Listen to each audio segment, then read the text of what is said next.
sore, Ibu dan teman-teman. Terima kasih atas kesempatan yang diberikan kepada saya untuk mempresentasikan materi tentang teknik penyimpanan dan pengemasan hasil produk laut. Sebelumnya saya akan memperkenalkan diri saya. Nama lengkap saya Katrin Paulina Rambulodono dengan NIM 2023814022. Saya dari Program Studi Teknologi Rekayasa Pangan Politeknik Pertanian Negeri Kupang. Yang pertama yang akan dibahas adalah sifat dan karakteristik hasil laut. Sifat dan karakteristiknya yakni mudah rusak karena memiliki daya ikat air yang tinggi, memiliki tekstur yang elastis, padat, jika ditekan tidak berbekas, dan tidak memiliki zat kapur, kulit mengkilap dan lendir transparan, kulit tidak pecah dan daging melekat kuat pada tulang. Sifat lain yakni merupakan bahan organik yang menjadi media yang baik untuk mikroorganisme tumbuh. Yang kedua, beda spesies, di mana adanya beda warna daging, beda tekstur dan beda bau, kandungan gizi yang tinggi berupa protein, asam amino, lemak, dan mineral. Baunya segar dan khas dan harus segera ditangani baik dengan cara pengolahan, pendinginan maupun pembekuan.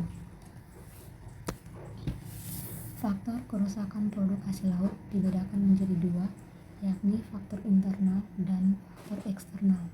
Faktor internal adalah faktor yang berasal dari produk itu sendiri, sedangkan faktor internal adalah faktor yang berasal dari luar produk itu sendiri. Faktor internal yang pertama adalah jenis dan ukuran ikan.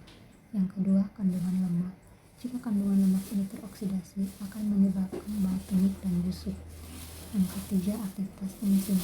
Jika aktivitas enzim tak terkendali, maka akan timbulnya amonia yang menyebabkan bau amis. Yang keempat, aktivitas mikrobia. Hilangnya batas pencegah sehingga munculnya lendir pekat, bergetah, warna berubah dan berbau. Kedua, faktor eksternal. Faktor eksternal berupa penangkapan. Itu faktor kerusakannya dapat berasal dari jenis alat tangkap, pelepasan ikan, dan lama trip.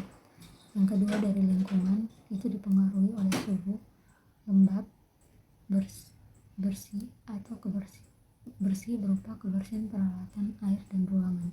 Yang ketiga, penanganan pasca panen berupa cara tangkap, pengangkutan, pengolahan, penyimpanan, dan pemasaran. Pengemasan produk hasil laut segar.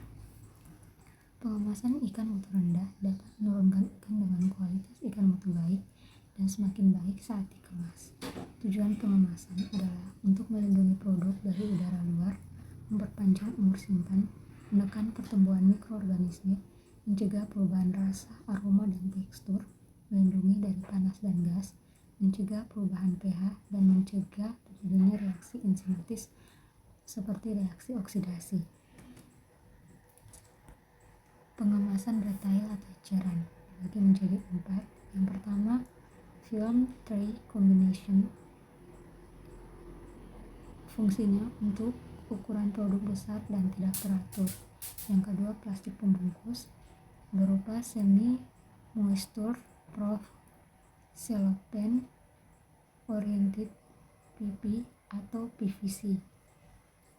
Yang ketiga, nampan berupa polystyrene foam, tidak dapat menyerap air dan tidak dapat dipakai ulang. Yang keempat, kemasan jangka panjang berupa vakum, plastik PP, dan polyester.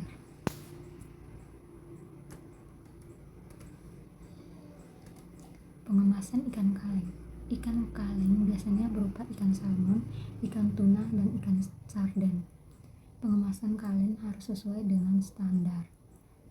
Pengemasan ikan kaleng harus adanya penambahan minyak atau air atau adanya penambahan garam ataupun saus tomat. Pengemasan produk olahan hasil laut. Produk olahan hasil laut dapat berupa ikan kering, ikan asap, dan marinat. Marinat merupakan ikan yang telah dimarinasi. Kemasan ini dikemas dengan jar kaca. Kemasan ini berfungsi untuk mencegah kehilangan air, mempertahankan rasa, dan mengawetkan hasil laut. Kemasan dibagi menjadi dua, yakni kemasan grosir berupa box kayu dan kemasan eceran berupa kardus dan plastik. Penyimpanan produk hasil laut. Penyimpanan beku. Faktor yang mempengaruhi kualitas yakni adanya oksidasi, perubahan bau dan cita rasa, kehilangan air, ketengikan, kehilangan zat-zat volatil atau zat-zat yang mudah menguap, aktivitas enzim dan kehilangan vitamin, protein. Persyaratan pengemasan produk beku. Yang pertama, cukup fleksibel. Yang kedua, tidak rapuh pada saat dingin. Contohnya polietilen. Yang ketiga, tidak merusak pada penyimpanan dingin. Contohnya wax. Yang keempat, tahan terhadap tusukan. Contohnya kafum berlapis. Yang kelima, tahan uap air. Contohnya kertas minyak. Yang keenam, tidak dapat dilalui oksigen. Contohnya overwrap karton. Dan yang terakhir, mudah diisi.